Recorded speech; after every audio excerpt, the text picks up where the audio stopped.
함께 볼 말씀은 골로새서 1장 26절부터 29절의 말씀입니다. 골로새서 1장 26절부터 29절의 말씀, 우리 4절을 다 같이 합독하도록 하겠습니다. 이 비밀은 만세와 만대로부터 감추어졌던 것인데 이제는 그의 성도들에게 나타났고 하나님이 그들로 하여금 이 비밀의 영광이 이방인 가운데 얼마나 풍성한지를 알게 하려 하심이라. 이 비밀은 너희 안에 계신 그리스도시니 곧 영광의 소망이니라. 우리가 그를 전파하여 각 사람을 권하고 모든 지혜로 각 사람을 가르침은 각 사람을 그리스도 안에서 완전한 자로 세우려 함이니 이를 위하여 나도 내 속에서 능력으로 역사하시는 이의 역사를 따라 힘을 다하여 수고하노라. 아멘. 오늘 금요기도에 함께 나눌 말씀의 제목은 내 안에 능력으로 역사하시는 그리스도를 따라입니다. 이 교회는 주님의 몸이죠. 그리스도가 머리 되시고 우리는 지체인 줄 믿습니다. 그래서 각 마디마디가 연결되어져서 정말 함께 공동체를 이뤄서 하나님을 즐거워하고 하나님을 영화롭게 하는 그런 인간을 지으신 그 목적이 이 교회 가운데 있는 것이죠. 그러면서 그 교회에게 주신 사명이 있습니다. 바로 온 세상을 충만하게 하실 그 그리스도의 비밀을 온 땅에 증거하는 것, 바로 전도와 선교의 사명을 교회에게 맡기신 줄 믿습니다. 그래서 오늘 말씀에 보면은요, 24절에 보면은 이 바울을 통해서 바울이 이제 고백을 했죠. 교회를 위해 이 고난받는 것을 기뻐한다고 했습니다. 그리스도의 몸된 교회를 위해 받는 괴로움, 그 고난을 이 바울은 기뻐한다고 했죠. 지금 바울의 상황은 어떤 상황이에요? 이 골로새서도 옥중서신이라고 했잖아요. 즉 감옥에서 쓴 거거든요. 근데 감옥에 있음에도 불구하고 그는 결코 불평하지 않았습니다. 도리어 특권으로 여겼죠. 오늘 24절을 읽지 않았지만은 뭐라고 고백하냐면요, 그리스도의 남은 고난을 그의 몸된 교회를 위하여 내 육체에 재우노라. 이 말은 그리스도의 그 십자가의 고난이 부족했다는 것을 말하는 것이 아닙니다. 결코 부족하지가 않죠. 그럼 무엇을 말하냐면요, 이 교회에게 그리스도의 피값으로 산 이 교회를 통해서 하나님이 감당케 하실 사명이 있다는 것이죠. 근데 그 주신 사명을 감당함에 있어서 세상으로부터 고난이 올 수밖에 없다는 것입니다.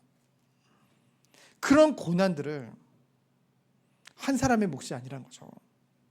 모두 함께 그리스도의 몸된 지체들이 공동체를 이어서 함께 그것을 채워나가는 것입니다. 그것을 기쁨으로 여긴다고 했어요. 그래서 우리가 오늘 새벽에도 함께 나눴지만은 성도에게 고난이나 시련이 없어지는 것을 성경은 결코 말하지 않습니다. 그러나 끝까지 믿음을 지켜낼 수 있도록 그의 필요한 은혜와 필요를 하나님이 끊임없이 공급해 주신다는 약속이 우리에게 있는 것이죠. 그것이 바로 교회요, 우리가 받을 응답인 줄 믿습니다. 그러면서 뭐라고 고백을 했어요? 25절 27절을 보면은 그 기쁨의 근원이 어디에 있느냐. 오늘 25절에 보면은 내가 교회에 입군된 것은 하나님이 너희를 위하여 내게 주신 직분을 따라. 그 전에 성경에는 하나님의 섭리를 따라라고 했는데 저는 섭리라는 단어가 더 마음에 와닿더라고요. 그렇죠? 하나님의 완전하신 뜻과 계획 안에서 하나님의 말씀을 이루려 함이니.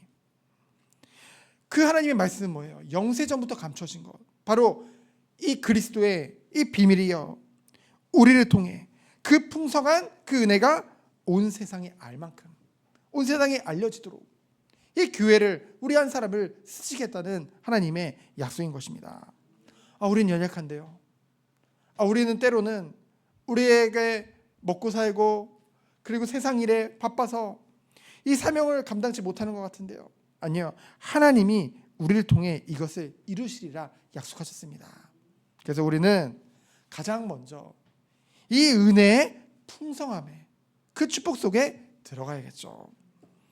그래서 그리스도의 믿음은 성도들이 받게 될 영광스러운 미래에 대한 확신과 소망을 주시고, 그 소망 그 자체가 그리스도가 되신 것이죠.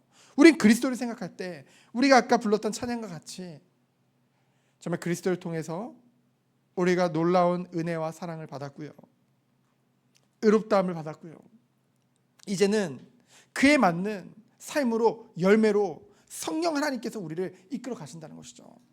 그래서 우리를 날마다 성화시키시고 결국은 영화까지. 그래서 우리는 주님 오시는 그날을 참된 소망으로 품고 매일매일 오늘을 살아가는 것입니다. 그래서 저는 아까 그 찬양을 부르는데 그런 마음이 들더라고요. 내 사모하는 주님이라고 했잖아요. 그럼 천국은 누가 갈까요? 주님을 사모하는 자들이 가는 것입니다. 주님을 사랑하는 자들이 가는 거예요. 그런데 성경에 보니까 주님이 언제 다시 오실지 모른다고 했어요. 그렇죠? 그래서 우리는 늘 준비되어져야 된다고 했죠. 성도에게 있어서 가장 중요한 준비는 무엇일까? 얼마큼 전도를 많이 하느냐? 얼마큼 선교를 많이 하느냐? 중요하겠죠. 그런데 그 무엇보다 매일매일, 그 누구보다 이 세상 가운데 살고 있지만, 우리가 세상에 눈 돌릴 것이 너무나도 많지만은 그것에 가치를 두지 않고, 그것을 사랑하지 않고 오직 주님만을 매일매일 새롭게 더욱더 사모하고 사랑하는 그 은혜 가운데 들어가기 원합니다.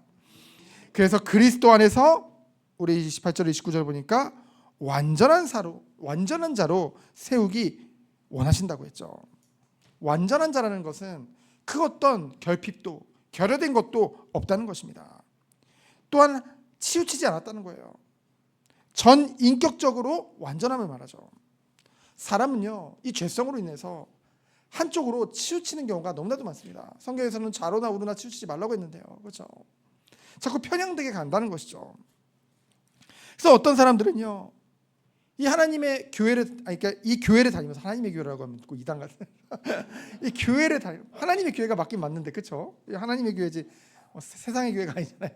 근데 어쨌든 이 교회를 다니고 이 신앙생활을 하면서 오직 지적인 성숙만을 추구하는 그런 지성주의로 치우쳐서는 안 된다는 것이죠. 마치 내가 교리를 많이 알고 신학을 많이 알고 성경을 많이 아는 것이 나의 신앙이라고 착각을 해요. 그렇죠? 그리고 또 어떤 주의가 있어요? 오직 감정에만 몰입하는, 뭔가 막 체험하고 뭔가 특별한 그런 것을 갈구하며 그런 감성주의로 빠지는 경우도 있죠. 그러면서 또 뭐예요? 나의 행위와 나의 실천만을 강조하는 그 공로주의로 갈 수가 있습니다. 여러분, 우리가 정말로 야고보서를 통해서 행함이 없는 믿음에 대해서 말을 했잖아요. 그것은 죽은 믿음이다. 그 말은 행함으로 구원 얻는다는 것이 결코 아닙니다. 공로주의를 말하는 것이 결코 아니에요. 우리가 이게 하나로 모두 배격하는 것이 바로 성경적인 믿음이거든요. 지정의 전체를 포함한 완전한, 그렇죠? 그래서 우리가 좀 하나님의 말씀을 듣고 하나님을 알고, 그렇죠? 하나님의 사랑을 깨달으면 깨달을수록 우리가 죄인임을 더욱더 깨닫게 되어지고, 그럼 무엇만을 의지하게 돼요? 주님만을 의지하게 되죠. 그러면서 이럼에도 불구하고 우리를 사랑하시는 그 주님이 너무나 사랑스럽고 너무나 감사하고, 그러다 보니 삶의 열매로 그런 성령의 열매들이 나올 수밖에 없는 것입니다. 그래서 이 전체를 포함한 완전한 인격적인 모습으로 우리를 세워나가신다는 것이죠. 여러분, 이 지정의 전체를 포함한 완전한 인격적인 모습을 성경에서 누구를 통해서 보여주셨나요? 바로 그리스도죠. 예수님이시죠. 우리가 지금 누가복음을 통해서 그 예수님의 공생의 사역을 함께 지금 나누고 있는데요, 그걸 통해서 정말로 우리가 최종적으로 닮아야 될 모습이 무엇인지를 다시 한번 우리가 마음에 담는, 그러면서 배우는, 그러면서 그 축복 속에 들어가는, 그래서 결국은 주님을 닮아가는 그 상태가 바로 완전한 자죠. 하나님은 그리스도 안에서 온전한 성숙을 이루도록 우리를 이끄시기 원하신다는 것입니다. 그래서 어떻게 하래요? 각 사람에게 권하고, 권한다는 말은 권면한다는 것입니다. 권면한다는 것은 책망도 함께 있는 거예요.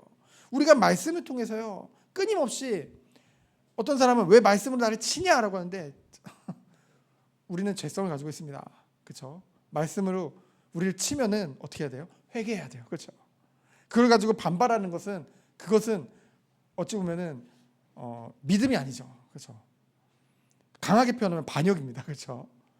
하나님이 왕이신데, 그렇죠? 왕이 말을 하는데 그거에 대해서 하는 것도 반역이거든요. 그렇죠?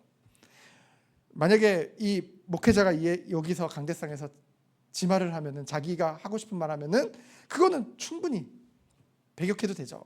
그러나 하나님 말씀을 나누는데 그 말씀이 나의 양심에 찔림으로 온다. 그럼 어떻게 해야 될까요? 은혜예요. 그것이 은혜. 그렇죠? 정말 하나님 은혜 없는 자들은요, 마음에 이 가슴에 화인을 맞아가지고요, 이 성령께서 우리 마음에 정말 하나님의 영을 부어주셔가지고 이 마음을 부드럽게 하시지 않으면은요, 어떤지 아세요? 강팍해요. 그렇죠? 강팍해요. 결코 말씀을 들어도 전혀 찔림이 없습니다. 그렇죠? 그래서 그런 얘기를 하더라고요. 목회자들이 이 설교 준비하면서 하도 속삭이는 성도가 생각나는 거예요. 혹시 이 말씀 듣고 상처받으면 어떻게 할까? 자기 친다고 생각하면 어떻게 할까? 근데 정작 그 신실한 성도들이 막 혼자 찔려가지고 막 회개하고 그렇지, 그 사람은 똑같다는 거예요. 그렇죠? 각 사람에게 권하고, 그리고 지혜를 가르치고, 지혜 곧 하나님의 말씀을 가르치고요. 그래서 내 안에 그리스도의 역사를 따라 힘을 다하여 수고한다는 것은 무엇을 말하냐면요, 그리스도의 능력만을 의지해서 끝까지 충성하겠다는 것이죠. 여러분, 이 수고라는 단어를 마음에 담기 원합니다. 수고가 들어가야 열매가 맺습니다. 그렇죠? 충성된 우리의 이 농부의 수고를 통해서 하나님께서는 결국 열매를 맺게 하신다니까요. 그런데 그에 필요한 모든 것을 하나님이 공급해 주신다고 했어요. 그래서 우리는요, 힘들죠. 수고가 들어갈 수밖에 없습니다. 우리가 힘을 다해서 누구를 위해서 수고하는 거예요? 목회자는 성도를 위해서 수고하고요. 그리고 기성세대는 다음 세대를 위해 수고하고요. 전 성도들은 정말 서로 간에 정말 연약한 자들, 부족한 자들을 위해서 서로 수고하고요. 수고라는 단어 자체에 헌신과 희생과 그 모든 것이 다 들어가 있습니다. 쉽지 않죠. 그러나 하나님은 그것이 되어질 수 있도록 내 안에 그리스도의 역사를 따라 우리에게 능력으로 역사하시겠다는. 그러면 우리는 이 은혜를 깨달은 자는 이 그리스도가 어떻게 능력으로 우리 안에 역사할까요? 바로 성령 하나님을 통해서, 성령의 능력으로. 그래서 정말로 우리가 의지할 것, 매일 예배 드릴 때, 그리고 우리가 주님 앞에 나아갈 때 늘 성령님을 의지함으로 나아가야 될 줄 믿습니다. 그래서 결론은 뭐예요? 우리가 이 금요기도에 왜 모였을까요? 우리는 하나님만을 의지하기 원하기 때문에. 우리가 말씀 앞에 서면 설수록 나는 결코 하나님의 은혜 없이는 안 되는구나. 결코 성령의 역사하심 아니고서는 우리는 결코 변할 수 없고, 우리는 결코 회개로 나아갈 수 없고, 우리는 결코 성화로 나아갈 수 없는데, 하나님이 오늘도 우리들을 부르시고, 이 곳에서도 나를 의지하는 것도 아니고 다른 사람을 의지하는 것도 아니고 무엇만 의지하는 거예요? 하나님만을 의지해서 하나님께로만 나아가길 원합니다. 그래서 기도는 뭐냐면요, 하나님을 의지하는 게 기도예요. 그래서 하나님을 의지하는 자만이 기도할 수 있는 것입니다. 그 은혜가 우리에게 있기를 예수 그리스도 이름으로 축원드립니다. 시작 기도합니다. 하나님 감사합니다. 이 밤에 오직 주님만을 바라보고 주님만을 의지하는 시간 되도록 주께서 축복하여 주옵소서. 우리 앞에 놓여진 많은 문제들, 많은 어려움들, 연약한 자들, 정말 실현 가운데 있는 자들을 놓고 우리가 정말 하나님만을 의지해서 기도하는 밤 되도록 주께서 축복하여 주옵소서. 살아계신 예수 그리스도 이름으로 기도합니다. 아멘.